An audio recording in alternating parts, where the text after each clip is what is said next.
Hello everyone, good morning. সবাই কেমন আছো? আশা করি খুব ভালো আছো। আগেকার মতন এখন আর সেরকম ব্লগটা বানানো হয় না। তো যাই হোক, এখন বাজে 11টা আর আমিও সুরজিৎ বেরোচ্ছি। আজকে বৃহস্পতিবার, ওর আজকে অফ আছে, অফিস আজকেও যায়নি। তো দুজন মিলে কোথায় যাব সেটা তো অবশ্যই শেয়ার করব। আর আরেকটা জিনিস হচ্ছে, আজকে সমস্ত অফিসিয়াল কাজগুলো ওর মাসির, তারপরে ওরও কিছু অফিসিয়াল কাজ আছে যেগুলো করতে হবে। ব্যাংক আছে, তারপর পোস্ট অফিস আছে, সেগুলোতে যাব। তারপর দুজন মিলে কোথায় যাব সেটা তোমাদের সাথে শেয়ার করবো। তো চলো দেখতে থাকো। খুব ব্যস্ত, মনোযোগ দিয়ে কাজ করছে। আসলে ও একটা পেমেন্ট করছে। তো মুখটা দেখো, মুখটা দেখো, ওর মুখটা দেখো। যখনই আমি ওকে কিছু বলতে যাই মুখটা ওই রকম। দেখি একটু, দাড়িটা কেটে দিয়েছে দেখেছো? আবার ছোট ছোট দাড়ি উঠেছে, ছোট ছোট দাড়িগুলো, ছোট ছোট দাড়ি উঠেছে। দাড়িটা পুরো উড়িয়ে দিয়েছিল কারণ ওর দাড়িটা পুরো রাফ হয়ে গেছিলো। তো গেছে তো পুরো খ্যাচ খ্যাচ খ্যাচ পুরো একদম পিং হয়ে গেছে। এখন ছোট ছোট উঠেছেই। ও, সুরজিতের একটা কানের বানাতে দিয়ে এসেছি, সেটা দেবে হচ্ছে পয়লা বৈশাখের পরে। এই যে একটা ছোট্ট কানের পরে আছে, এটাও সোনার।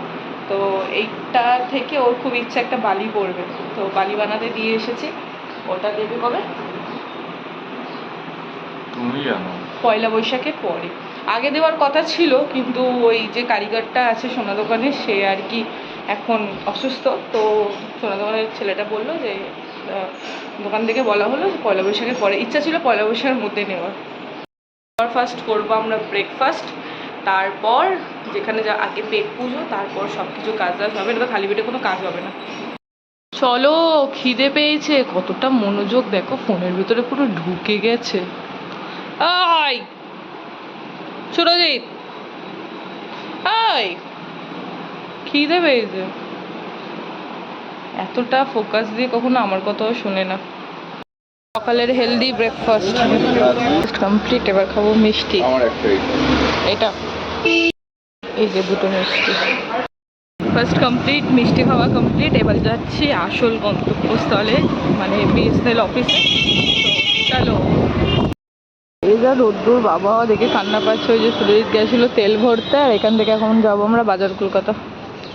গেছিলাম বিএসএনএল অফিসে, তো আজকে ছুটি আছে, তো এই কারণে আজকে কাজ হয়নি, কালকে যেতে হবে। আর এখন আমিও সুরজিৎ যাচ্ছি পিয়া সিনেমা হলের কাছে, দেখি কি মুভি লেগেছে, তো ওটা দেখবো।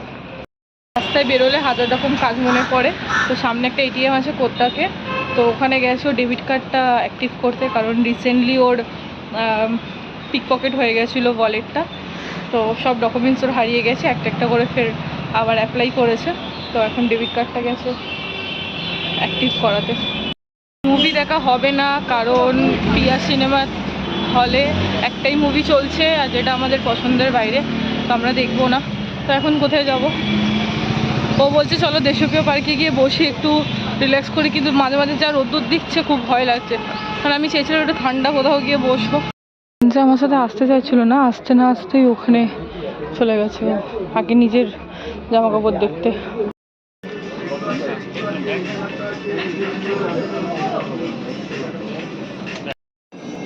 এখন এখন এসেছি কিডসের দেখতে, মানে বাবুর জন্য দেখবো।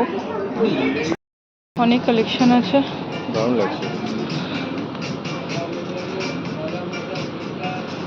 এই টি শার্টটা পঙ্কার ভালো লাগবে। দারুণ লাগছে। এটা পঙ্কার জন্য দেখি, ঠিক আছে। আরও দেখো অপশনাল, ওখানে রেড দেখতে পাচ্ছি। আমাকে তো উপর থেকে টানতে টানতে নিয়ে এলো, এসে এখন দেখছে নিজের জন্য টি শার্ট। আমাকে আর মনে হয় আজকে কিছু কিনে দিয়ে দেবে না। তুমি দেখো।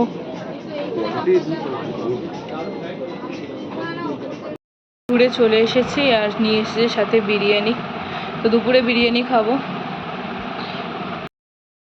পঙ্কার জন্য এই টি শার্টটা নিয়েছি, বাবুর জন্যে, আর সুরজিতের জন্যও নেওয়া হয়েছে, সেটা দেখাচ্ছি। সুরজিতের জন্য যেটা নিয়েছি সেটা হচ্ছে, আমি সেদিনকে গেছিলাম মার্কেটে, তো ওই দিনের কোনো ভিডিও করা হয়নি। তো ওই দিনকে নিয়েছিলাম সুরজিতের জন্য, তো সেটা আমি দেখাই।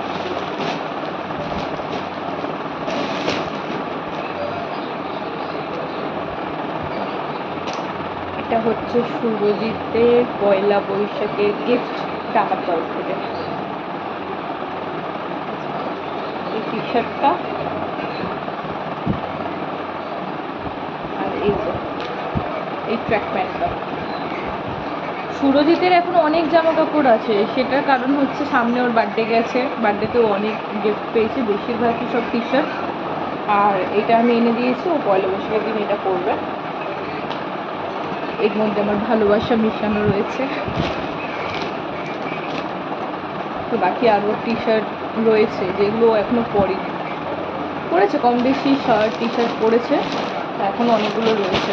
ওয়েদারটা দেখে মনে হচ্ছে সবে 3টে বাজে, আর বাইরের ওয়েদারটা এমন মনে হচ্ছে খুব জোর বৃষ্টি আসলে কিন্তু খুব ভালো হয়, কারণ গত কয়েক সপ্তাহ ধরে শুনছি বৃষ্টি হবে বৃষ্টি হবে, কিন্তু বৃষ্টি দেখা নাই। আমি গেছিলাম আমার জন্য মার্কেটিং করতে দুজনে মিলে। তো বাইরে যা রোদ ছিল, আর বাজার কলকাতা ট্রেন্ডসে ঘুরেছি, সেরকম কালেকশান খুব একটা আমার পছন্দ হয়নি, তাই আমি নিইনি। তা ও আর বেশি ঘুরতে চাইছিল না, তো বললাম ঠিক আছে চল, আমি আমার মায়ের সাথে গিয়ে আমার জন্য কেনাকাটি করে আনবো। তো কাল পরশু নাগাদ যাব। আজকে শুধু এই বাবুর টি শার্টটা কেনা হয়েছে। বিরিয়ানির শেষে যেটা মোস্ট ইম্পর্টেন্ট সেটা হচ্ছে এই ফিরনিটা।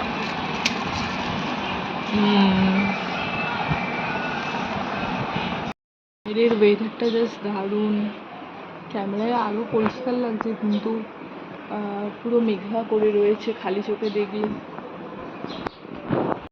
এখন বাজে সন্ধ্যে 7টা, আর আমি ঘুম থেকে উঠে পুজোটা দিয়ে ফ্রেশ হয়ে পুজোটা দিয়ে আর বসলাম। এবার রেডি হব। আমি আর সুরজিৎ আবার যাবো আজকে গড়িয়াহাটে, কয়েকটা জিনিস কেনার আছে, ওরও আমারও কেনা আছে। আমি দুপুরে কিনতে পারিনি, প্রচণ্ড রোদ ছিল, তাই ঘরে চলে এসেছি। মায়ের সাথে যাওয়ার কথা ছিল, আপাতত ও আর আমি যাই, দেখি কতটা কী হয়, না তারপর মায়ের সাথে যাব। তার মাঝখানে অনেকগুলো কাজও আছে। তাছাড়া দিদির শাশুড়ির হাত ভেঙে গেছে, তো আজকে আমরা দেখতে যাব, আমি আর সুরজিৎ যাবো। তো ও আজকে যেহেতু অফ রয়েছে, তাতে আমি একাই চলে যেতাম। ও বললো ঠিক আছে তাহলে আমিও যাবো। তো চলো রেডি হই।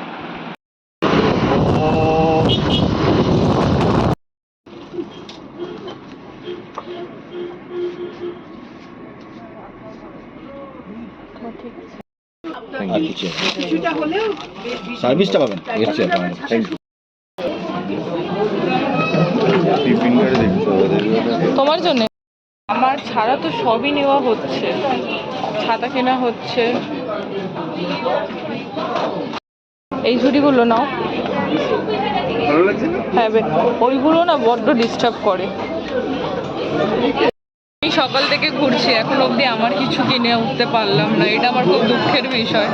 এই একটা কুর্তি দেখলাম, ট্রাই করলাম, এটা আমার খুব সুন্দর লেগেছে, কুর্তিটা খুব সোবার। এই একটা কুর্তি, এটা সুরজিতের খুব পছন্দ হয়েছে, বললো এইটা একটা নাও। সব শেষ, এবার যাব দিদির বাড়ি। ফার্স্টে মাকে রিসিভ করব, তারপর তিনজনে মিলে যাব।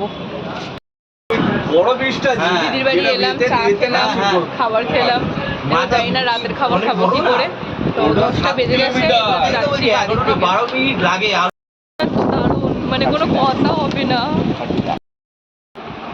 খাওয়া দাওয়া শেষ, এখন বাজে হচ্ছে 11:30, আর যাচ্ছি আমরা শুতে। তো আজকে দিনটা বেশ ভালোই কাটলো।